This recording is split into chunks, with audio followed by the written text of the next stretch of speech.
it's pandemonium outside and my Instagram's blown up because people are like, dude, you need to vlog what's going on at your house. I'm like, dude, I don't have time. I want to. My mic stand's falling over here. It's just all the dirt. Yeah, it's nuts. So we have a couple things to cover quickly before AJ comes on. First is that we have a new sponsor. We have like 3 new sponsors. And we think they're all going to be like monster fits. This one we're only going to tell you a little bit about our main one. It's called ATAC. They've been sponsoring the podcast for a couple months actually because I'm involved with them doing some marketing consulting. And in a nutshell, ATAC is a sophisticated training app for wrestlers and other high-level athletes. And it's unlike anything I've ever seen. And I'm not just saying that or reading an ad. Like, it's really cool. It's both an app with a game aspect to it where you score points based on your workouts. You have leaderboards to compete. And you can see, like, who's working the hardest. Like, everybody says, I'm the hardest worker in the room. I'm this, I'm that. This is legit. Like, you can compete and do things.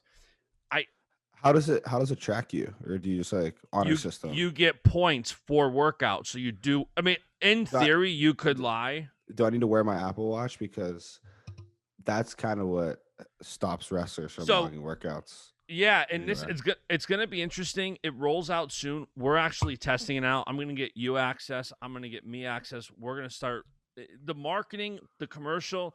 I don't want to spoil a couple of the athletes that are involved, but it's the best of the best. I want them to announce their involvement. But there's a website, ATAC.app, to sign up for. It's not launching for a few weeks. We're going to have the CEO on the podcast when they come on. But follow ATAC on social media. Go to ATAC.app and sign up for updates. It's going to be cool. It's going to be game-changing. Cenzo may be involved with it, with an aspect that's going to be cool. So it's going to be super cool. That's why I'm wearing the ATAC blue shirt. I love it. I love ATAC, and I'm super, super excited for them coming on board. I can't wait. And Virginia is for lovers. This is my shirt for the day. That's your shirt for the day. So shout out all the Virginians. I had Bill's Mafia on over this, but I want this on the whole podcast. So I think that's my favorite shirt of yours. I love it. This was actually their idea. They wanted to make like a couple dozen shirts for their team, and I'm like, this is sick. I'm keeping a bunch. So I love it. Coffee Talk. I cannot wait to have a guy named Brian Heller will come on. Yeah, if you got a mug, you've already seen the ATAC logo. Like, you've seen it. And you're going to hear more and more about it over the next month, especially when Brian Heller comes on. And if you don't have a mug, what are you doing at this point? Yeah, go to Baschamania.com. Even if it's just for your desk, for your office, support the show. Subscribe on YouTube. Buy a mug. Buy a T-shirt. Also, real quick, last thing, and then we're definitely getting into it. It's camp and clinic season. And we've been talking about doing a couple different things. This summer is going to be really fun. But we launched like a quick landing page at CenzoJoseph.com because I was actually talking to a guy last night who we'll talk after this, who wants to bring you to a school. And CenzoJoseph.com. We gotta make sure we word that correctly. But go ahead. Yeah, do a camp or a clinic. Do a camp here, which it's actually in Rochester. And it's nice. One of my clients. I'd be sick because I told him there's a travel discount because I'm like, he can stay at the crib. Yeah. So that reminded me that if you want, I've never been to a Cenzo camp, but I gotta believe it's one of the best around. I've had good reviews, man. Yeah, that's what I've heard. I've been a fan ever since you put the inside trip photo where you didn't get the inside trip, where you were getting inside trip. See, that was good content right there. That was fantastic. And that was great execution of content. Yeah. Like, that was like the picture in itself with the completely different caption doesn't work. You nailed it with the caption. So I appreciate that. I thought I nailed it too. So. Yeah. So if you want camper clinics with Cenzo, just DM me or something. Yeah, DM me. Or go to CenzoJoseph.com, fill out the form. If you want to sponsor him, if you want a camper clinic. So, okay, that's that. We got to get into this stuff because AJ's coming on in a few minutes. And there's a lot of different stuff going on right now. I just got a text from somebody I can't say on the air, but they're asking for Gabe Dean's cell phone. I've heard he's on the move. I've heard that also, but I don't I know. saw Max Dean is in the portal, and then I saw Gabe put out a tweet yesterday about, hey, just so you guys know, more information's coming out about this. So I have no clue if he's leaving or what's going on. Yeah, I don't know. I mean, I did see them at, the last chance in the Olympic trials and couldn't tell anything was going on or anything was off at that point. So I'm just as curious as everyone else. So Yeah, and I wanted to talk Olympic trials. To be honest, though, like I don't know that there's even room for it anymore. There's so much going on, and I feel like we kind of like everybody jumped on it. yeah, if you're listening to this, you probably watched the Olympic trials.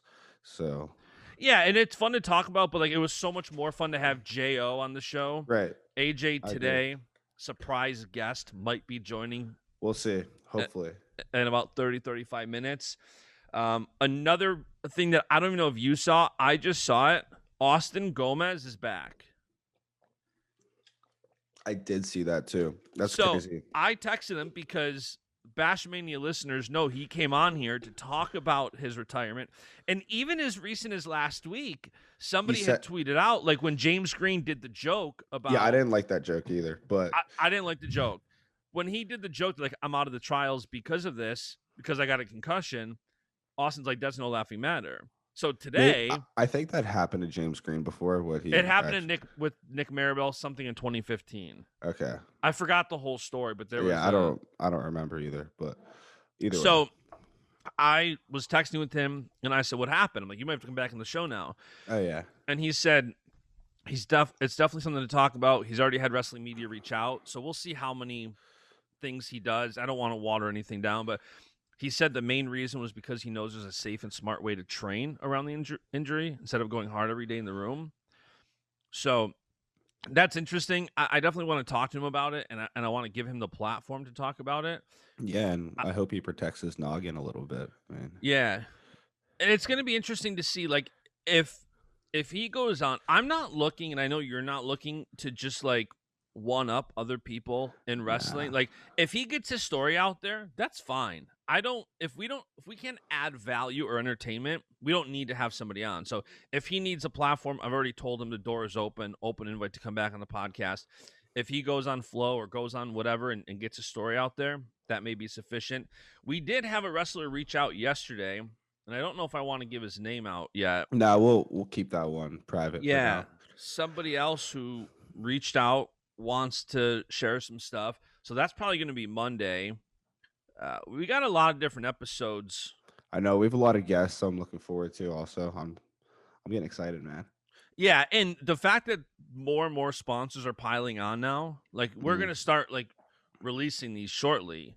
And if you're a company, if you own a company and you have an advertising budget, you should be contacting us to try to spend your money with us. Yeah, 100%. I mean, what else would you want to spend your money on? Yeah, and this isn't like, I feel like I'm making a lot of like asks so far in the podcast, but I never say any of these things and I think about them later, but it's true. I had a guy reach out who owns a small business, but it's national, and I'm like, dude, you could potentially be on the podcast. Like, this podcast gets a lot of listeners from across the country, so if you have a product, you can market online, or what is... AJ just asked when's the Zoom call. Yeah, I hope I said I'm ready now. Perfect. Let's get AJ in here. Yeah, I mean, I'm excited for this one too. I want to see you guys have a little flex off. I think what we're gonna do. Are you warmed up? No, I'm so out of shape. I got out of the shower and I took a look at myself and realized I should be the judge, not a participant. No, but see, like, but if you participate, that makes it way better. If I take my shirt off, we will lose viewers. Here's what I'm thinking. I'm thinking instead of me doing the flex off, I bring someone in. On your behalf. On my behalf. All right. And they have a flex off. And you're in shape. You can participate. You have the option to participate or judge. I was in better shape a week ago. it comes and goes pretty quick. You looked lean, dude. You looked good. Hey, I appreciate that. That's the one thing I hate about watching wrestling events. Is everybody's in such good shape, and I'm just sitting there like eating pizza, shoveling it down my throat, and I'm like, this sucks. Yeah, drinking a beer, eating pizza. Yeah. Yeah, I'm not a beer guy. I've had like one beer my whole life, but I'm a wine guy. Sorry, a glass of wine. Yeah. Sorry, a glass of wine with your pizza. Yeah, big wine guy. I'm yeah. So I'm excited for this one. I'm excited for the couple of guests that are lined up for next week. And by the way, other wrestlers I loved who reached out yesterday saying that they wanted to come on the show. And I know a lot of high-level wrestlers listening to this. If you want to come on and share news, share your story, like DM us. We can't get to everybody, but if there's room and there's time, we're definitely always looking for great guests. Yeah, man, and it's we have our reoccurring people and everything too, but Yeah, like we like to branch off and have not just NOWC guys all the time as well. Right. Some of our best episodes I think are non-NLWC guys. Oh yeah, and that episode with Jo was awesome too. That just kind of goes to show. Yeah, it was such a pleasure to have Jo just go. No time constraint, just go. Yeah. That was good stuff. Looks like we got our guest. Let's get him in the room. Let's get him on the podcast. Oh, there he is. Hey, what's up, guys? Speaking of good AJ? shape. What's up, Beast? I was just telling Cenzo, the one thing I hate about watching wrestling is I watch you guys and like I was in good shape from about 2005 to 2018. Right. And now building a house that long. That's a long time to be in shape. So I never worked out when I Really wrestled. long time. 6 years I wrestled, junior high and high school. I never worked out. Probably maybe why I wasn't that good of a wrestler. Then I graduated. I think I went through a breakup and naturally started working out, and I didn't stop. But now, doing this podcast, running the marketing company, building a house, I need to get back, and I need like a trainer. Like I need someone to. AJ, do you have a trainer? Well, for me, it's mainly just my dad and me, but that's my major too, applied exercise science. So I am like so passionate about this stuff. Like I love it. Do you think you could put Justin through like a small workout right now? I mean, I probably could online, but like nobody would want to see that. Yeah, I sell in high school. I sold workout plans and like diet plans for like $200 each. I sold like 10 of them, made over what 2 a G's. hustler. Bro. Damn. Yeah. Look, I love that. That's a G move right there. Just to like your friends and stuff, like. Just for like people on Instagram would hit me up and be like, yo, like I want to get in shape. I want to get like your legs. I'll be like, yeah, bro, I actually like do specific workouts, which I send them literally the same workouts I do. Like, did you say it's not quite possible to get my legs, but you can get kind of close with these workouts? I mean, I explained to them, like people think that like, I mean, obviously I have really good genetics. Me and you both, we're just freaking Italian beasts. Nobody can absolutely. That's why we're performers on the mat, bro. It's why, four-time NCAA finalist, true freshman NCAA champ, bro. They just can't stop all the Italian DNA. It runs in the veins. But a long story short, though, just to get back to seriousness. No, they can't. But just to get back to seriousness, though, bro, like people don't understand, I don't think, the progress it takes. Like they just want to see the results. They just see me and they're like, oh, this dude's a beast. They don't see me 12 to 18 years old, literally 2 hours a day, 4 to 5 days a week. I am lifting like heavy ass weights to get to where I am. Yeah. Like genetics definitely plays a role and it helps. But for sure, the consistency over time is what I tell people is huge. Yeah, man, you put in those hours. That's you get good results from that. 100%. So were you into wrestling first and then you thought to work out to get better at wrestling? Or what was the path? My dad originally put me in actually jiu-jitsu whenever I was 4 years old. Oh, cool. So I was in jiu-jitsu and then he put us in that for like self-defense. And then we transferred to wrestling and we just stuck with it. It was great because like we loved how like as a kid, there's not really much technique. You just wrestle, you have fun out there. And I just fell in love with it. And my dad and me, we just had a great bond over years, just drilling and just my dad fell in love with the grind, really, to be honest. He fell in love with me, putting in the extra work, drilling single legs thousands of times. And we traveled the country, and my dad and my mom, my parents made a lot of sacrifices for me to get to where I am. And I'm just so thankful for them. I mean, I know Vincenzo's the same way with his dad and mom. They've made a lot of sacrifices for him too. I know that he loves them a lot too. So we wouldn't be anywhere without them. And like, obviously now it's to the point where everything's on me. My dad's left the rest room. And now Coach Smith is the dude that, and Chris Perry, the guys that like take that place for me. But for me, you know, the biggest thing that's going to separate, you know, guys like me and Cenzo from our competition is just our ability to focus on mental toughness. And whenever the mental toughness comes, like whenever you have to pull it out, to just do it, you know. And my dad always tells me that. He's like, you know, we're like third generation Italian Americans, and like we swear by that. Like every generation, you know, set up. Like my grandfather had to leave the house at 12.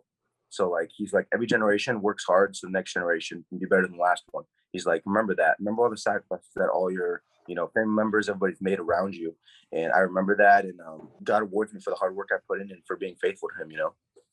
Do you think that mental toughness? I know you've had some injuries. I know right now your knee's a bit banged up. I think back in high school you had like an ankle injury or something. And injuries can sometimes derail people, and all of a sudden they're not the same after. What was your thought process back then when you had an injury compared to now? I mean, yeah, dude, I'm just gonna be honest. Injuries, they suck, dude. I mean, that's the worst. Like whenever I got injured to my shoulder, I was at rock bottom. Like it's rough. It's a hard time, especially whenever you first get that news. Like, for instance, with my knee, like I know something's torn. Like we don't know 100% yet. I'm not re-releasing that. I don't want people to know, but like I know my knee's pretty banged up. Yeah. So like for me, like all my injuries I've had, it's always been like really like, and sometimes it's good. Sometimes like, oh wait, God put me in check. Like after winning NCAAs, you know, me getting injured in Olympic trials, like, you know, my dad was like, you know, maybe God wanted to put you in check. And remember, you know, you're not here to wrestle on earth. You're here to, you know, praise God and give glory to him, you know. And so I remember that. And my dad sent me a video, like a motivational video, just to keep me on track. So I remember that. And like, for me, the biggest thing that keeps me strong throughout like having to suffer like 6 months, if I would turn my LCL, like a couple months if I was meniscus, or like, let's say 8 months whenever I tore my shoulder, like the way that I persevered through that is, for me, was thinking about the sacrifice, you know, that Jesus made. You know, I could suffer for 6 months and be able to live. Like, I'm like, you know, Jesus, he had to make the ultimate sacrifice, you know. So for me, like I think of that and I think about all the sacrifices that my parents have made in a similar way, obviously not that manner, but to get me to where I am. You know, I'm serving Cenzo's the same way, you know, with his parents. I know his dad and mom have done a lot to get him to where he is in wrestling, and like he would do anything for them. And that's the same way I am. So I'm like, man, I could suck it up for 6 months and push through this injury and come back stronger than ever and just grow in my faith. Take this time to grow in my faith and grow in who I am as a person. Dude, I'm about to call my mom after this. Yeah, that's awesome though. I mean, you're absolutely right though. You gotta always have to, you know, be thankful and trust your support system and everything, man. That's all good stuff. Could you just talk about briefly just what it's like at Oklahoma State, kind of just what separates that from other programs? Yeah, well, for me, I know, you know, obviously it was between Penn State, Oklahoma State, Rutgers, Nebraska, all those top schools, man. And the biggest thing for me that really separated, because like Penn State, you look at the upper weights, they even had more upper weights, you know, NCAA champs in the last 5 years. What separated the school for me, Oklahoma State, was that I grew up, you know, with Chris Perry and John Smith, and like to them, they were like second dads or like uncle to me, you know. Like I looked up to them not only to who they are like as wrestlers, but as person, you know. Like Coach John Smith, my head coach, I don't know if you guys know this, but he's in the Italian American Wrestling Hall of Fame and the Italian American Hall of Fame in general. So for me, that's like a goal myself, would be like, man, that'd be awesome being an Italian American Hall of Fame, you know, someone who grew up with the same background as me, you know, he put God, family, wrestling as his motto. And that's the same way I grew up, you know. Now I still have that same motto. My parents live really 10 minutes away from me. I go home and get spaghetti meatballs anytime I want. So we're just, I mean, Vincenzo's the same way, but he's at Penn State, but like we're just old school Italian guys that work hard, you know. So yeah, man. So yeah, that work ethic, you know, comes from generations of Italians. You know, people always, they don't understand, you know, how the mafia got started. The mafia actually got started originally in Italy because a bunch of like illegal immigrants were trying to take over, and like they were trying to basically settle down and keep their own people, and then it got out of control. But Italians, Americans are some of the hardest working people I think you guys would meet. I mean, there's quite a bit in the wrestling community, especially. Like I've told people this. Like there's a lot of Italian Americans. If you look at coaches, wrestlers, like, and we just come from that hard knit, like hardcore, like tough upbringing with our parents, and we're just tough because of it. And like it's just in our DNA, I guess. We're just gritty, man. We're just gritty. I'm curious, AJ. You're exploding on the scene from a fandom standpoint. You've obviously been around. You've had success. Your success is not new to you. But even us, we were discussing you after the Big 12s. I tuned in for the Big 12s for like the first time ever this year. And you were and you were part of that. And as I'm watching you, I'm like, man, this is new. Like he's hyping up the crowd mid-match. And I'm like, this is such like I don't want to say it's a ballsy play, but I'm like, this is new. And if I this loved it, by the way. yeah, it was great, and the sport needs it. And I said, if he wins, this is absolutely legendary. If he doesn't, the crowd's going to jump on him, shut up the wrestle, all that. I don't know if you guys saw before my finals match, NCAAs, my post on Instagram, I called out Ben Askren and said I was just hanging out with Jorge Masvidal. I basically said F you to Ben Askren on Instagram and tagged him. And I put some curse words in my Instagram post. And that was hours before wrestling. That was 3 hours before wrestling the NCAA championship finals. Like, tell me that's not more pressure. Like, if I lose that match, I'm gonna get an insane amount of backlash. Mm-hmm. But like for me, it's like, bro, like I've been putting pressure on myself since I was a kid, and like it's just my personality. Like people think that I'm like all hype.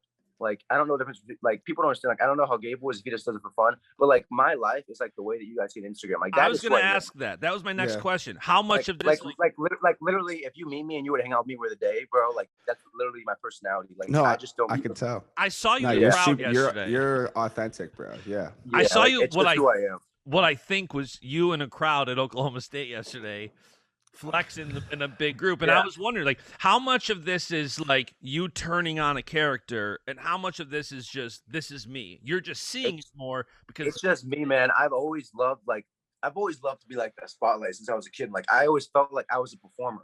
Like I felt like God made, like people don't understand this too is a big thing. Like I walk around, I'm 6 foot. I walk around like 220, 225, like 225 pounds, 8 to 10% body fat. Like everybody's like, why don't you play football? I need a diet plan.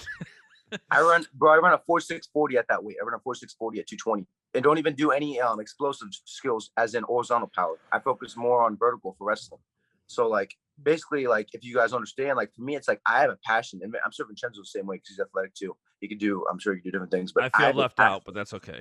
But, I mean, maybe hey, we'll work on it. We'll work on it. Hey, we'll get him some injections of Italian DNA, and then he can transfer over to the portal. Yeah, we can get him right. We'll just put him. We'll just put him on the spaghetti diet. The spaghetti diet, yeah. It'll dose you up a little bit first, but then it's all lean muscle. Yeah. So, but that's pretty much it. So then it's interesting because, and I saw somebody tweet about it yesterday, and we've talked about it in this podcast before, but wrestling, especially from college to senior level, where college, and this year is a little bit different because normally NCAA's is like 18, 20,000 people. And then like Cenzo's in the NCAA finals in front of 20,000 people. A few months later, he's in the back gym of the New York Athletic Club for a tournament to qualify for the Olympic trials. Like, the attention is crazy. Given that you do love the spotlight, how do you balance those highs and lows, whether it's injuries, whether it's you, like this last month, somebody tweeted it yesterday, nobody's had a better month than AJ Ferrari. Like, how do you balance those highs and lows of like being in the spotlight and now whether it's, wrestling season winding down plus an injury, like how do you balance that?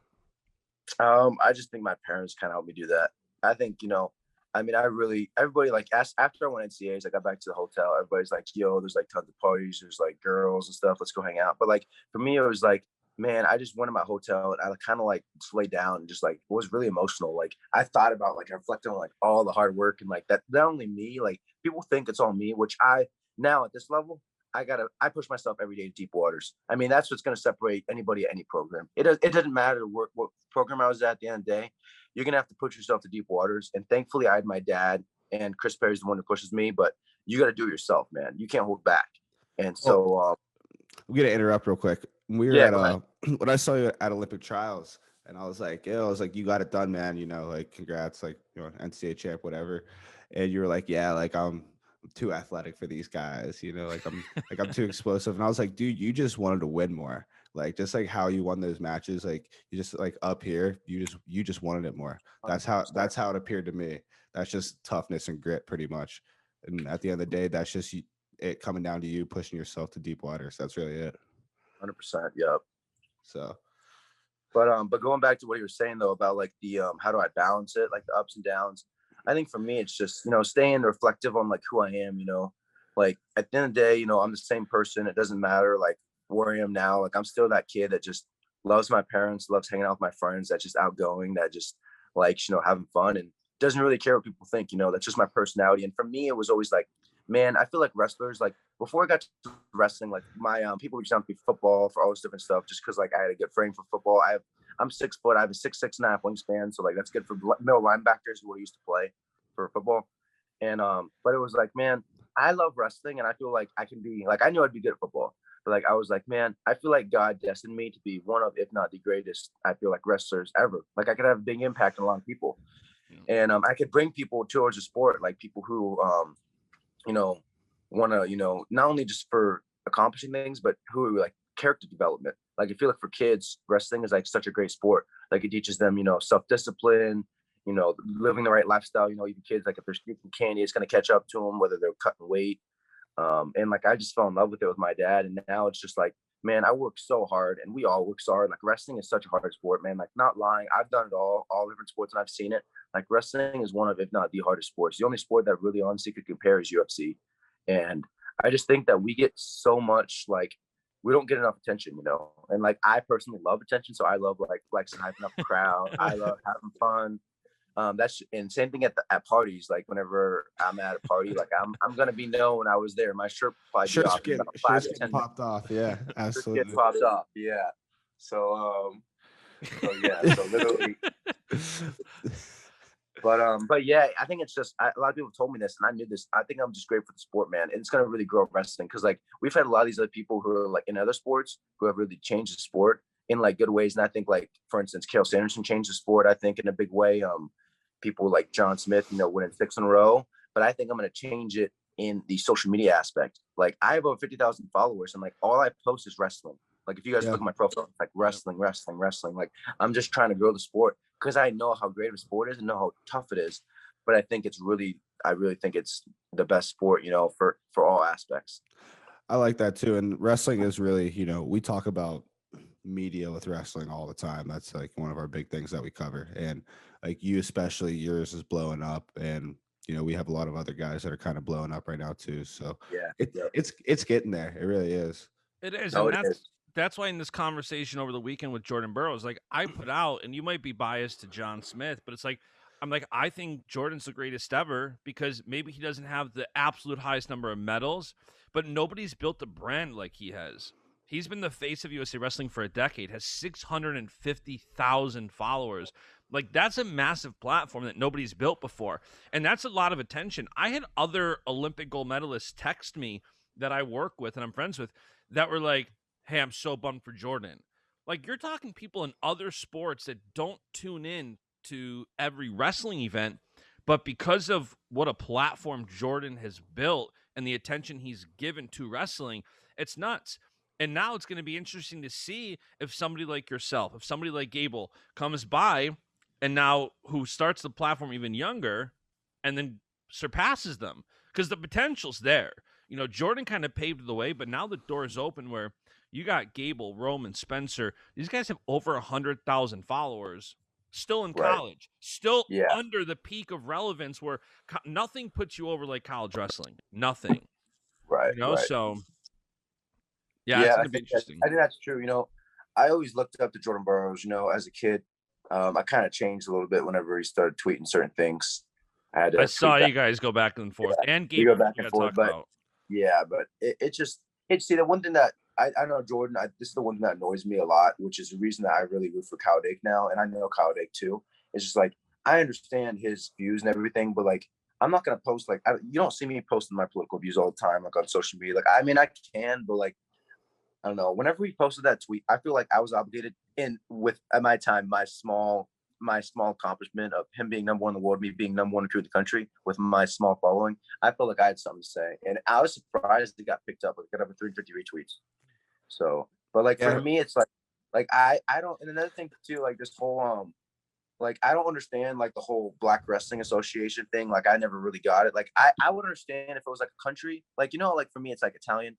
Like, I don't understand why it's a whole content, like, why it's, like, racial. You know what I mean? Like, why not just be proud of where you're from? Like, for me, like, like, being Italian has nothing to do with being my skin color. It has everything to do with who I am. You know what I mean?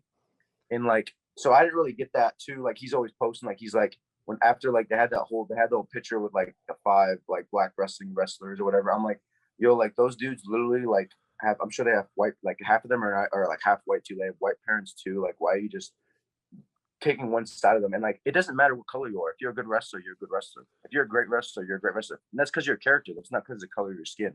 You know what I mean? And like, that's the way I see things. That's the way I saw it. And like, I feel like just this whole thing about that is just like pushing things aside. Cause I've been seeing a lot, like he posts a lot of that stuff. And I see that and I'm like, man, like, why is he trying to make this all about race? Like, let's stop focus on race. Let's focus on like, if you want to focus on like for instance, Francis Ngannou, you know, Francis Ngannou and Kamaru Usman, like they're from like the same country and tribe from the same area. Like those guys are from very, very close areas. Same thing with Dagestan, Russia. Like I understand if you're from a country and you're like, man, dude, we literally sweat like from the same DNA, like the same area. But like literally, like you don't see like people doing like the whole continent. Like I just don't understand it. Why it has anything to do with your skin color? Like being black or being white. I think it should have to do with like your culture and like exactly where you're from, like what area. That's just my view. That's the way I see it. And like I see that as not taking people, like I've seen a lot of people see that and they're like, man, this is just dividing like people in wrestling. Versus me, it's just like I'm like all hyped for anything. As in like, I mean, you guys saw me friggin' throw the first pitch at the baseball game. Yeah, that was sick. And flex on the OU crowd. Like, and like this literally none of this has anything to do with like any of that. You know what I mean? I just like building things up. I whenever I see people see that, and like, I mean, you guys can see on Twitter, there's a lot of support, there's a lot of hate too. You know, so it's both, and like you got to get used to it. You know, as me and Vincenzo and you know, big wrestlers, we're gonna have lots of haters, lots of people that love us. But at the end of the day, you know, I'm gonna be who I am, no matter what people think. You know, that's my personal view, and that's, you know, stand for something or you fall for anything. That's the way I see things. But that's my view on the political spectrum of everything. And people know I have my views. You know, obviously I went to OSU for a reason. You know, I'm pro America, pro gun. You know, Italian American. Italian. People always say like, "Oh, you're Italian." I'm Italian in my DNA, but I'm American at heart. I'm American at the heart. Like I would never kneel. I would never do any of that. So I know the sacrifices that our country has made to get us to where we are. At the end of the day, if America and Italy were to go into a war, I would definitely support America because America is the best country in the world. But my culture is where I get the Italian from. And I understand people say like their culture of like being African American, but like I feel like they're not talking about that. They're talking more about like just their skin color, which skin color has nothing to do with who you are. I feel like greatness, even and Jordan Burroughs is, dude, one of, if not the greatest wrestlers of all time. But that has nothing to do with his skin color. It's everything to do with who he is as a person. The same thing with me. It has everything to do with the sacrifice that we made. But that's just the way I see everything. And love me or hate me, you know, I'm not going to change who I am. You know, I'm going to have the same views from based on what I believe, what my parents believe, and what, you know, I feel like God tells me in the Bible. So I will say, I mean, and I'm not going to, you know, disagree, or I will say though that I think having 5 black NCAA champs was cool and good for the sport, because wrestling has been a predominantly white sport, you know, pretty much throughout history of time. And like, you know, there's little kids out there that are watching that. Like, you know, there's going to be some small black kid watching That's that. what Like, I love. Like, hey, like this could be me one day. You know, like there's people that look like them that are, you know, winning and in those positions. And I think that that's cool for them. Yeah, and I liked what Jordan said about, because, you know, I didn't grow up as a black athlete. So when Jordan says, "Hey, for me it's important that you know, my kid sees someone who looks like them," like I like that. You know, I like that too. I think everybody has a perspective. I think it's good right now. We're in a culture where a lot of people are listening to each other, and I think that's a healthy thing. But I also think everybody should understand where everybody else is coming from, regardless of what side you're on. You know what I mean? Right. We have a lot of people right now who it's like it's my way or the highway. I'm a big proponent of loving and respecting those you disagree with and not letting anything divide. And I know for me, especially over this last year, it's trying to listen. It's trying to understand more. Like when somebody, I love Jordan. He's been at my wedding. I was at his wedding. And you know, so when he speaks, especially, I listen, you know, because I know him, I know his heart. So I think it's interesting to get a different perspective. I loved the point of it's important for black kids to see black champions winning, because I would have never like thought about that, because growing up, I almost took that for granted that somebody looked like, you know, 100%. Right. But you guys say that, but you realize that 14% of all Americans were African American, and 40% of the U.S. population is African American. So if you think about it, the representation is actually pretty equal. I mean, if you look at the stats, but I understand what you're saying, because you're saying most sports, there's generally more of them. But like I just don't get why it's so revolved around like I saw them post and they put a hashtag Black Excellence as their hashtag, and I was like why didn't they put like hashtag African Excellence? Like have it to do with your country, your area, nothing to do with your skin color. Like I don't know why race has to do anything to do with it. That was just the way I saw it. Like I understand like the way that people see things, like almost like how I idolize John Smith, you know, and Italian American, you know, as someone like your own. But at the same time, like I know a lot of the technique that Jordan Burroughs picked up was probably not all from Kenny Monday or other African American wrestlers. Like I've picked up a lot of technique from Jordan Burroughs. You know, I looked up to him a lot as a person too, like who he was, and that had nothing to do with his race, everything to do with his character, you know. But I understand both sides of the story. I get it, and I'm gonna put my view out there, but I'm gonna also, you know, like I always tell people, I understand where you're coming from, as long as there's not some crazy.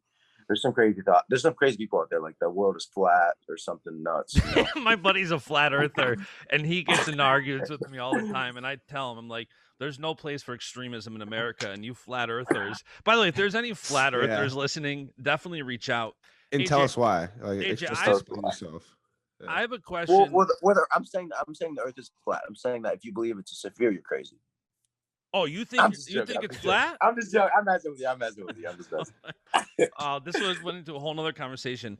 So I got a question for you. You tweeted out a couple days ago that you thought it was 4-0 at the trials against Ben. Yeah, that pissed me off a little bit. But I mean, it is what it is. I'll be fine.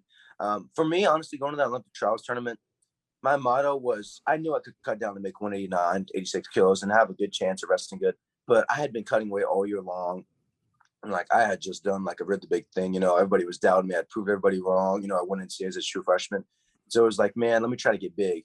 And like, I mean, I don't know if you guys know, like even Vincenzo, even with our great Italian genetics, it's hard. Hey. It's scientific. It's scientifically almost impossible to gain 15 pounds of muscle mass in 2 weeks. Yeah, I mean, it is. I stepped off the scale at NCAA and I weighed 199 the last day. I got to make 213.9. That's the weight class. And these dudes are cutting down from like 230, which for me, if I was in the off season, would be perfect because I walk around that. But I had made weight like 15 times this year. So my body was just so shrunk. Like I immediately hit the weight room, but like, you got to think I was already beat up from wrestling. So it was just like, let's just go out there and have some fun. And plus it was in Texas, you know, so I wanted to get back to the fans. I mean, I went back there and had some fun, and I lost 2 close matches. When was the last time you heard AJ Ferrari 0-2? And literally, as soon as I got off the mat, I've never heard it. I've never heard it. Hundreds of kids would come up to me asking me for autographs in Texas just because it's an area.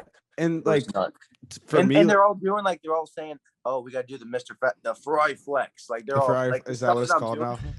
Yeah, like it's changing the sport. Like I literally like at my school, Oklahoma State, right here. At our softball game a couple weeks ago, we had a softball game, like a big game, against like a highly ranked team. And literally, these 2 girls hit home runs. One of them hit a home run, and her dad ripped her shirt off. And this dude flexed and said, "Yeah, baby, Ferrari flex," and yelled it in the whole crowd. like literally, it's affecting like the whole OSU team, like everybody in the OSU athletics. Like it's crazy the impact I've had.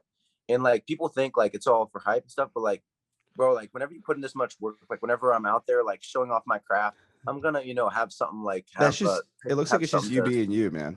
It is, and I'm just having fun with it, bro. Like I always tell people, like before I wrestled the NCAA finals, I was in the back next to Chris Perry and John Smith, and I was like, "There's nowhere I'd rather be in the whole world anywhere than right here. Like let's go out there, let's have fun, let's enjoy these exchanges." And I tell people like wrestling is a fun sport if you make it fun. I mean, if you look at it as, man, there's supposedly 5 million people online that are gonna be watching me right now. If I lose this after me calling out Ben Askren, oh my goodness, what am I gonna do? But I always look at it as positive. I look at it as, man, I put in so much work. I have all those people backing me.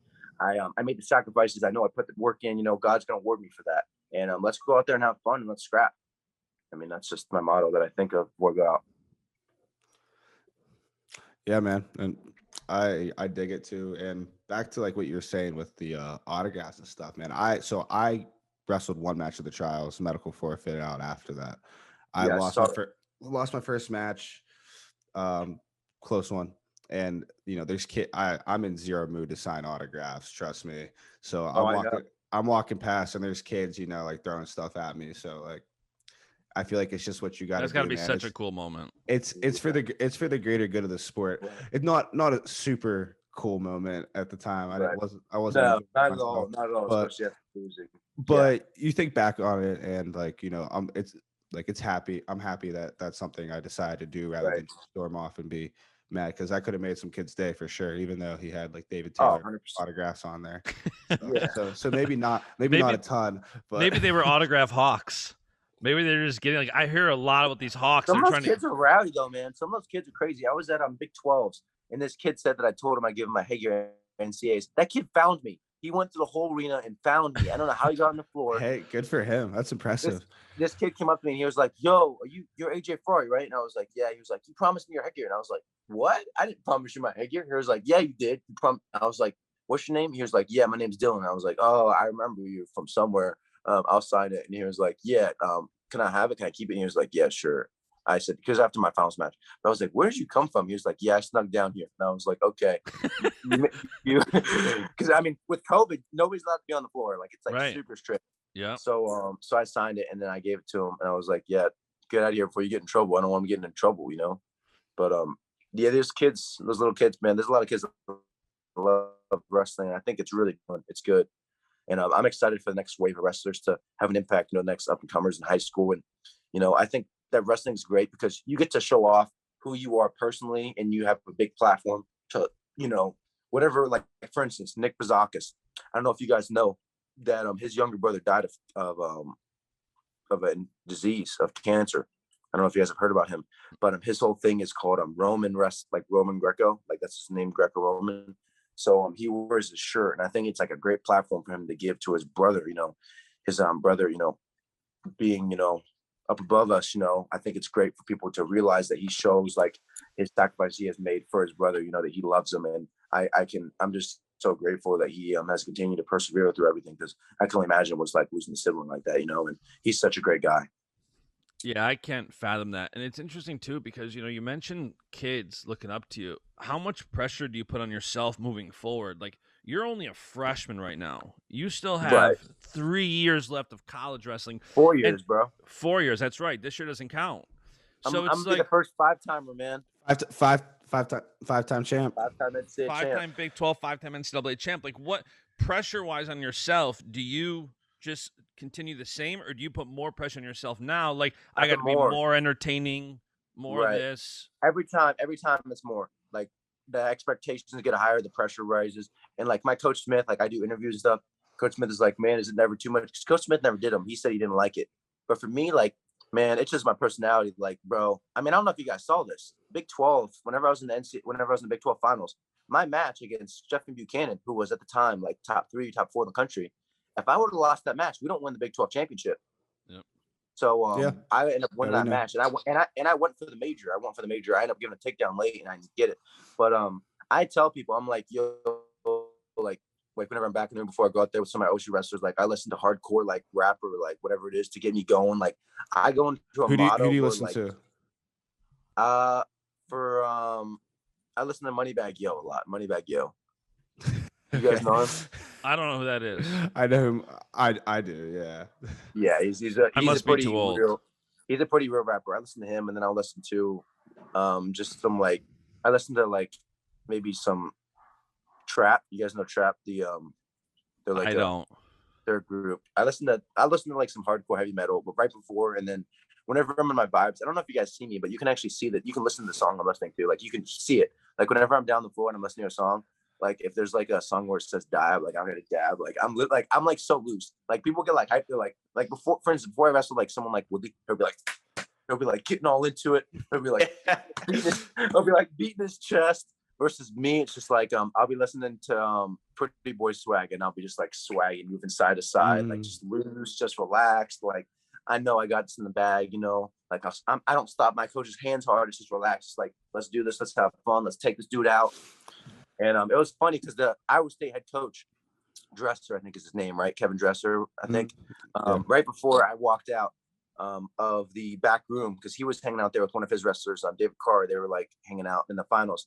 I had my headphones in, I guess. And so I said at the top of my lungs, I basically yelled, I said, "It's time to take this MFer out," right before I left the room. And I guess I yelled, I was like, "Time to take this dude out." Like because I had my headphones on and hit my coach hand.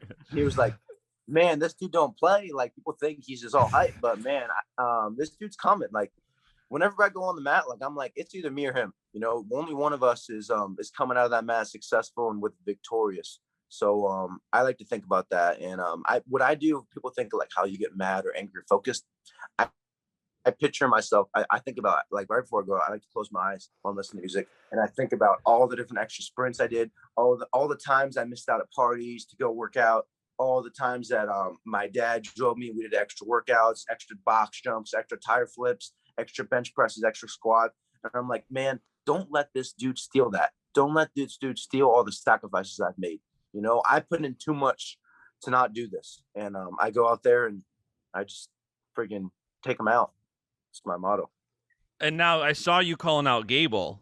Is that a potential? If Gable comes back at heavyweight, because you teased everybody with heavyweight, would you really go up to heavyweight? I'm definitely going to go up edge there. I'm not staying 97 my whole career. I mean, I don't know why I would. I mean, you think about it this way. The crazy thing is, I was hanging out with Bo Nickel after we had like an after party. I don't know if you guys saw before we left the Olympic trials. It was like a throwback with a bunch of famous wrestlers. Everybody was there. You name it. It was Luke Gardner was there. Yeah. Oh, everybody was there. The legend. The legend. But anyway, long story short, though, what was that saying? I got sidetracked. You're talking about Bo. Oh yeah. So no, we're talking about all these. What were we saying though? I forget. I was talking about You're going up to heavyweight, dude. Oh yeah. They're going up to heavyweight. So I was like, me and Bo were talking first off. And he was like, yo, if you ever wrestled, I'd ride you out. And I was like, bro, nobody rides me. Like, literally, like, the number one rider in the country, whatever his name is this year, that dude from West Virginia, he couldn't ride me for more than 20, 30 seconds. Okay. Hey, Penn State guys on the top are way different than whoever West Virginia. I wrestled a Penn State guy. I don't know how good Michael Beard is on top, but I'm sure he's decent.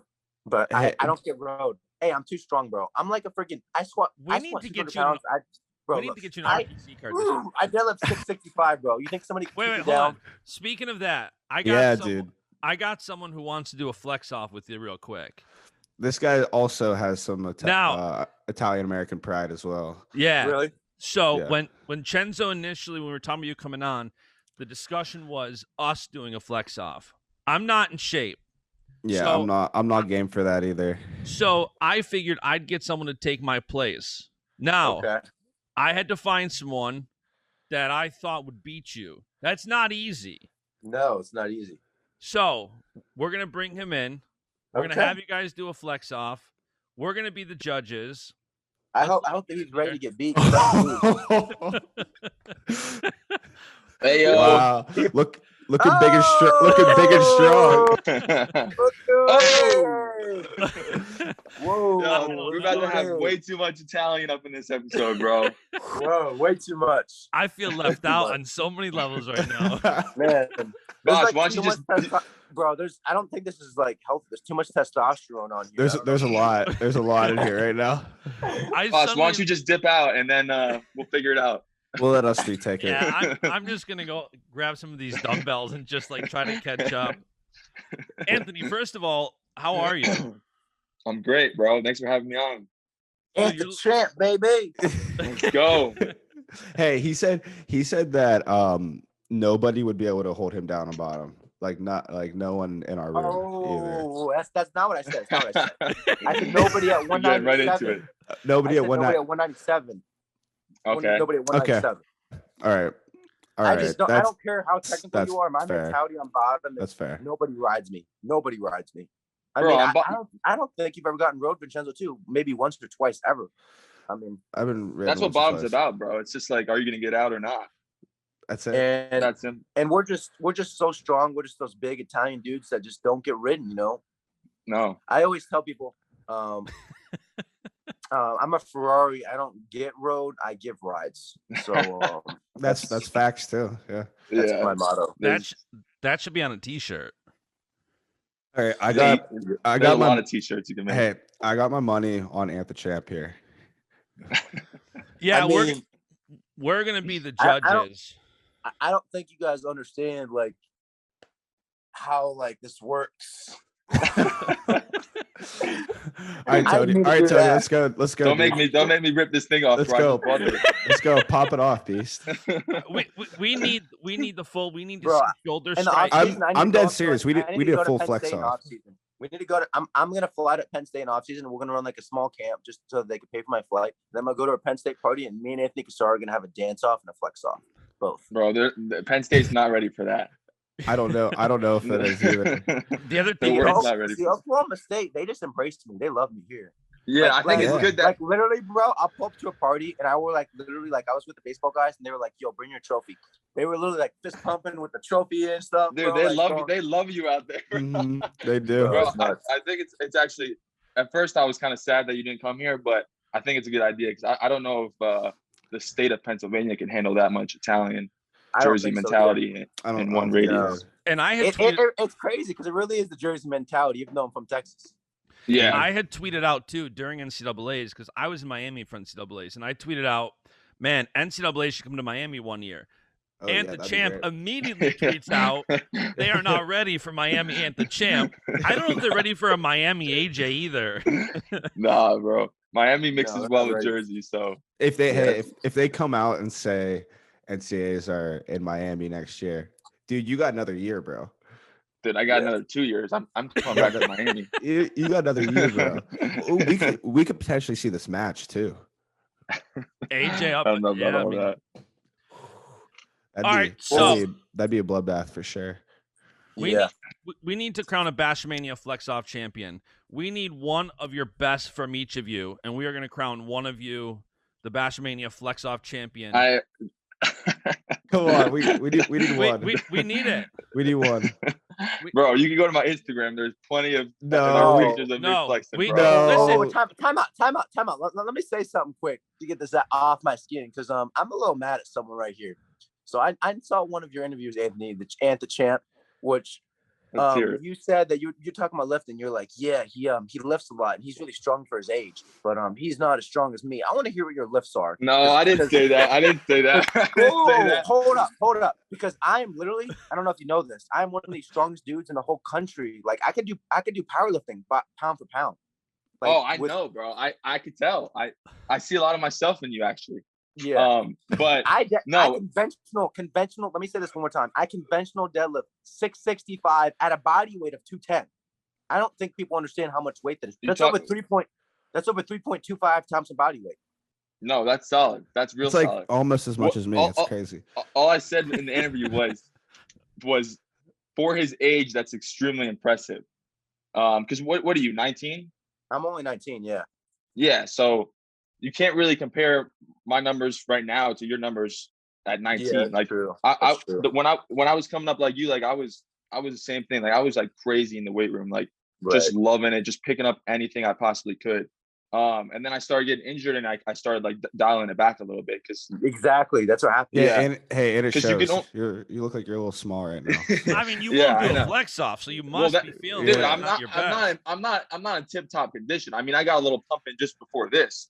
So so you're a cheater. I didn't do it. I just woke up. It's Friday. It's Friday, bro. What am I gonna do? Wake up and just go right into my day? Yeah.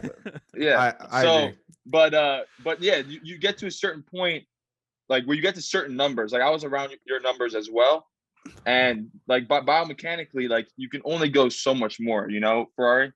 So like my strength coach started dialing down a little bit to where we would like start introducing some variations to the lift where we start doing like isometric holds or jacking up the reps. Cause like once you get to that like 600-700 pounds and whatever lifts, it's like how much more can your body go before it starts failing you? So I haven't really reached those numbers in years because I've been more focused on just trying to stay healthy and stay strong, Well, it's all about genetics too. So like me and your genetics, I mean, you probably have great genetics too. It's all about like, people don't understand. Like I've gone to bodybuilding gyms where there's dudes at 300 pounds that can't lift where I lift. And that's just solely because of my I have very big joints and very strong joints and very big hips. That's why I can lift so much. I mean, I've trap barred over 800 pounds before.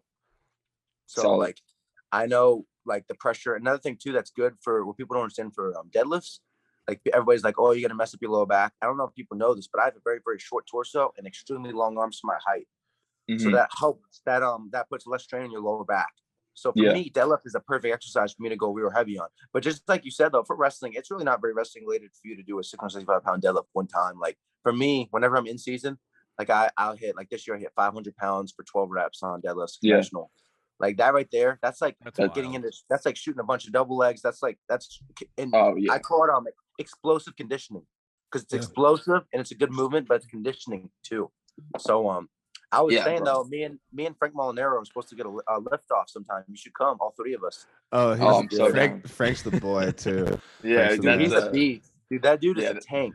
Yeah, he is. He's a tank. He's another one that's like on that same level, like pound for pound. Yeah, I mean, there's a lot. Like, you know who's someone who I might be the strongest though pound for pound that I was talking to? I think out of everybody is Soriano. That dude is insane. Oh yeah, dude. 100%. Dude, 100%. For his body weight. For his body weight. Like I know I've never met someone stronger than me, but he is the only dude I think that could do it. Dude, we had him here. We had him here for a year. And like watching him in the weight room and just even like wrestling with him, you're like, holy shit, this dude's strong. Yeah. You go up and down that Jersey lineup, and there's a lot of dogs there that can pick up big things. Yeah, for sure. All the Jersey boys. Yeah. You got to start repping Jersey, bro. I know you were in freaking an Allen, Texas boy, but you were in Jersey for what, a year? Yeah, I rep Jersey. I rep Jersey all the time. Bergen Catholic. Yeah. So Robbie Howard. Where'd you go to school at? Where'd you go to school at? I went to it's called Montgomery's, like non-wrestling school. Like it wasn't like one of those big times, but definitely still Jersey. Yeah. Yep. Jersey, baby. Yep. I feel like Jersey is more of like a mindset too. Like it's just like it is a mindset. I was talking about this with somebody yesterday. It's like that Conor McGregor swag, you know. We just got that swag to us. It's true. Yeah, man. Something different.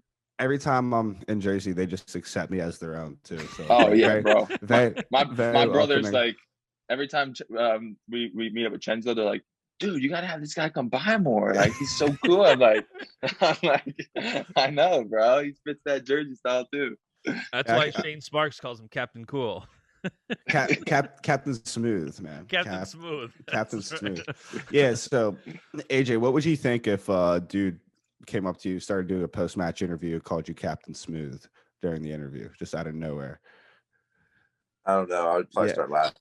Yeah, it's I think I honestly preferred Meatball than Has somebody called you Meatball? Yeah, AJ. First time I met AJ, he called me Meatball. Yeah, I was gonna bring that up. About that. Oh man, that was hilarious. I was like, hey, I'll take it. That was back when I was in high school. My first visit at Penn State. I called him Meatball, and he was like, "Yo, I'm gonna kick your butt." Now that was like back in high school. Now I'm a little bigger, so he doesn't really say it, but it's a joke. Yeah, I mean, I thought it was hilarious to be straight up. I was a little upset, but I thought it was absolutely hilarious. Yeah. So. No, because like it's great because you're not a meathead. You're a meatball because you're Italian. Meatball. Hey, we love meatballs around here too. Dude, I smacked like 6 on Easter. They were so good. Not as meatballs.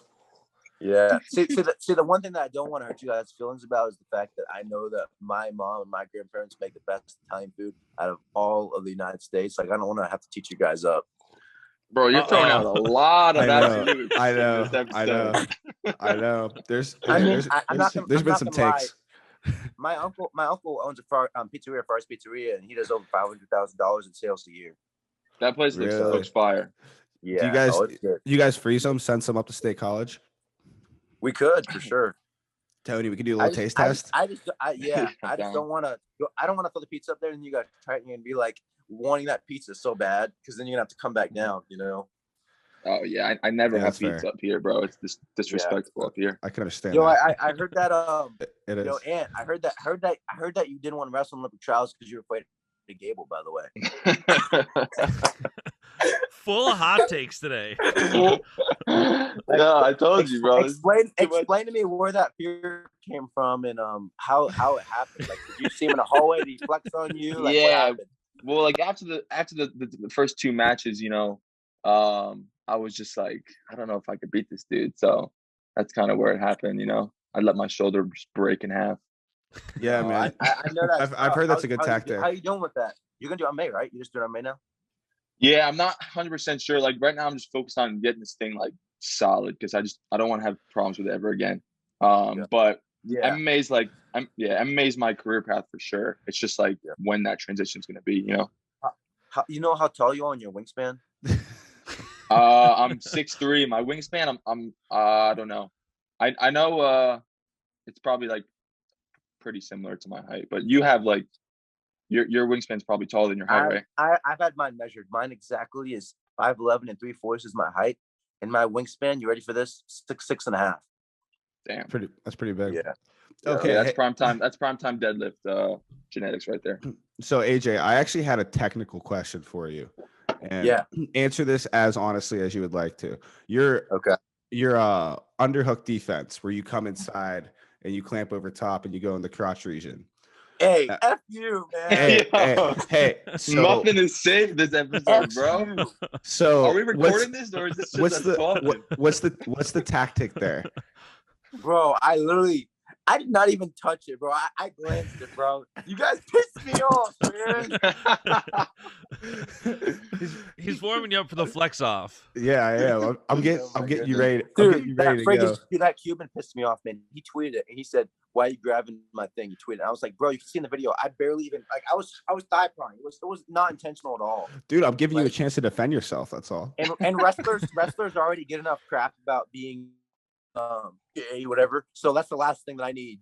You know what I mean? Is for people to say some dumb comment like that. That pissed me off, man. I was about to tweet at him. I was like gonna say go back to Cuba, but I didn't want to get like any crazy backlash. So yeah, that's probably I already say enough crazy comments. So my coaches have been trying to dial it down a little bit on social media because like if anybody says anything at me, like I am livid. Like Ben Askren, he was saying a bunch of stuff about me not winning NCAAs and saying OSU would even place in top 5. And I was like, Ben Askren, bro, with the small amount of brain cells you have left, I would slow down because you're about to have 0 brain cells in a couple of weeks once you get knocked out by Jake Paul. So dude, I hope he freaking wins that fight, man. No, he's not going to win that fight. Jake Paul's going to knock him out. Watch. I mean, I hope he knocks him out, to be honest, because Ben Askren is just everybody hates Jake Paul, but Jake Paul is having fun with it. He's and like Jake Paul is just hilarious. Like he is absolutely hilarious. Like Ben Askren just pisses me off. Like I see Ben Askren on Flow Wrestling and I see him like talking and saying stuff and like I just see him on there. I'm like, bro, like just stop. And like I was having a conversation with my coach the other day, Chris Perry. I said that I think you, Vincenzo Joseph, would beat Ben Askren in your prime. Like whenever you beat Imar, I think you would beat him. I think you're too athletic for him. Like, yeah, he has barely any athleticism, and the only reason he was winning and dominating was because his scrambling was light years ahead of everybody else, like light years. Yeah. And I mean, not that I respected you for what he did for the sport, but I just feel like nowadays everybody is so good at scrambling and everybody is so athletic. Like if you're not like, I don't know if you guys know this, his freshman year, he couldn't even climb the rope at his college. Like, they have a rope. I did hear that before. I mean, yeah. So I don't know though, but he was great though, so I appreciate it. I know all I know is that if Jake Paul doesn't knock him out, I'll probably send up an exhibition between me and him. So if he keeps talking smack. Let's get you got hands, AJ? Like, you got hands? Oh yeah. Like pretty insane. I'll post a video. Well, how did you think that question was going to answer? Can you shadow box a little bit? I want to see this hand. I don't want to teach you guys my secrets or anything, but like I just got that. Another thing too for me, it's so easy because my reach is so long. Yeah. Like literally, it is stupid, bro. Whenever I fight people my height, like I've never met somebody in my whole life who has a longer reach than me for my height. My dad is 6'1". You probably won't either. Listen to this. My dad's 6'1". He has a 6'10" wingspan. 6'10". Jeez. You know how insane that is? Like, so listen to this. Talk about genetics. Talk about, like the ape index. The longest wingspan compared to height ever was Sonny Liston, the boxer. Remember Sonny Liston? He had the huge arms. Yeah, Sonny Liston ever. His wingspan was 6'11". He was 6'1.5". My dad is 6'1" and has a 6'10" wingspan. He's an inch and a half away from tying the world record. Damn. Like literally, like my family is just a bunch of knuckle draggers that friggin' take you out. A bunch of knuckle draggers. Yeah. But a bunch of knuckle draggers. I tell people this all the time about MMA and working out. Like people always ask me, what's the best workout plan? What's the best body type for wrestling? But I'm like, I explain to them like You can have any body type for wrestling, MMA, or lifting. You just have to lift. And you have to work out to that body type. Like for me, it's more about using my range. Someone like Vincenzo, who may be a little more stocky and tight, he's got to come in close if he's fighting, get those almost like Mike Tyson. So you just have to gear it towards you have to gear your fighting style towards how you are. That's what I focus on your strengths and capitalize on those. That's what it's about, is using what you're good at. That's what I didn't understand with Francis and Stipe. I didn't understand Stipe's mindset of backing up the whole time. Like, this dude, you're just waiting for him to catch you. Like, get in there and try to wrestle or come close. You're gonna have to come eventually. So that's one dude that I really want to fight. I really hope he's still fighting when I get there, because I hate when people like he's good, he's tough, he's scary, whatever. He's got power. But nobody's unbeatable too. People say he's unbeatable. Nobody is ever unbeatable. Yeah. Look at history of all sports. Oh yeah. And he's got some major holes like in his game. Like when people overhype someone like that, like the UFC loves to overhype great strikers. It's 100%. It's like that's a thing. all they do. That's all. Conor McGregor. That's all they do. They love it. Adesanya, is he? And, yeah, man. Yeah, and time and time again, like they put him against a good wrestler, like an elite wrestler, and they get dominated. So it's like, how many times is that going to take before we start learning that, you know, you go in with Francis, you survive that first round, take him down, hold him down for 20 minutes, and bash his face in with some elbows. Like I think that's what I think Johnny Bones is going to do, that, because it's just like he's just so much more well-rounded. 100%. I'm excited for that dude to come. And going back to what you're saying, John, let's be honest. John Jones ain't even near as good a wrestler as me and you.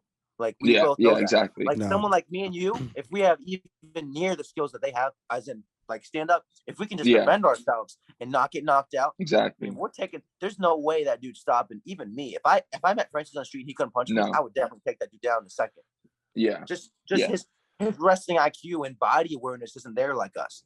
And that's why wrestlers, some of the greatest, if not, I mean, you guys look at Khabib, he's never friggin' lost. Why? Yeah. Because literally he grew up in wrestling and that same mentality and that same body awareness. That's the thing that's so good with wrestling, is like, literally, I tell people this all the time for football, all sports. The body awareness of wrestling, you have to always, it takes so much balance, coordination, hand-eye coordination. Mm-hmm. You know, it's just great for all. You can't learn that in a couple of years. No, you can't. I'm actually like mat awareness, body awareness, stuff like that. I'm trying to work with some of our younger guys on that, because they're just all gas pedal, all go. No body awareness, no finesse. So that's something that we're working on a little bit right now. Yeah, it makes sense. Mm-hmm. All right, guys, before we get off this, are we going to get the Boss, I forgot you're on this. it's been a while. Yeah, listen, you guys are just, I can't talk at that high level athlete level, so I just take it and listen like everybody else listening for the most part. It's fun to enjoy the conversation. Again, this is really good conversation, man. Yeah. Only if we get the flex really off. We need one flex. We need one flex. We need one flex from each of you. We need one flex, guys. That's all AJ. That's all AJ, bro. Tony Baloney, you know what you signed up for, bro. Hey, there's different levels of jerseyness, okay? I'm the more reserved, you know, I'm a cool cat. Are you? No way. Sometimes I let it out. But are you the one who just had a bachelor rose in your mouth in the steps on Valentine's Day? More, that's the reserved guy right there. That was for a purpose. But AJ's the more in your face type jersey, so he can give the flex off. Yo, but did you guys get into what you were just at, that event you were just at, where you were flexing off in front of everybody? Oh yeah, you saw that? Remember that? Yeah, what was that? Yeah, what was that exactly? Between me, Gable, and Gabe Carr. No. Like yesterday on campus. Like this lady was going crazy. She was like super like right wing, like bro, like people think that I'm like really right wing in my views. Mm-hmm. Like I'm actually like somewhere in the middle. Like I have both sides. I see both sides. This girl is like calling all girls whores, and like this lady, she's like saying like all you OSU girls are sluts and stuff. And so I just go in the middle in front of like 500,000 people and just rip my shirt off and say OSU wrestling. I said OSU wrestling gang, baby. This is my house. I said who's national? I said who's national champ? I am only national champ on campus. I ripped my shirt off and started doing push-ups. I did a triple clap push-up. Clap, clap, clap. Did you hear that? Yo, you are too much, bro. That is freaking hilarious. That's so funny, dude. No, it was hilarious. That's amazing. She got pissed. I mean, naturally. quite terrified. Yeah, she when did. you jumped up. She looked shook too. That's amazing. And then I did the good old Anthony Cassar kiss. Oh yeah, right here, baby. There it is. All right, I'll give you a 6 out of 10 on that one. That's the best you get. I'll give you a 6 out of 10. I mean, the biggest thing with me, bro, is like I'm just so shredded. You know what I mean? Like I don't want to hurt anybody's feelings, right? Let me take my hat off quick. But I don't know if you guys Oh, okay. Oh, wow. look at my chest. Look at that. Yeah, dude, Bro, you can see everything. Anthony looks a little intimidated. I think he is. I think he's afraid. He's sitting back now. Yeah, he Wait, leaned further guys, back. guys, listen. Wait, I got an itch in the back of my head. Oops, didn't mean to do that. Yeah, there's no shot. I take my shirt off so you guys can screenshot that and bring it. No shot. For those listening, this is available on YouTube and ROKFIN in video form. I highly recommend the video. This is one you have to watch the video. If you don't have the video, there's no point. The title will have to be Battle of the Italians. Oh my god. Oh man, I love you it. gotta wrap this up before we start getting in trouble. Bro. I know. That's a wrap. I'm gonna start saying some things on air. It's gonna go bad. All right, guys. Thank you good for luck. joining. AJ, you the man. Hey, good luck, Vincenzo, with everything. Good luck, Anthony. Heal up, Hey, brother. you too, man. Yep, keep killing it, brother. Hey, take care, everybody. Take care. All right, boys. Cheers. See you guys. And the beat goes on.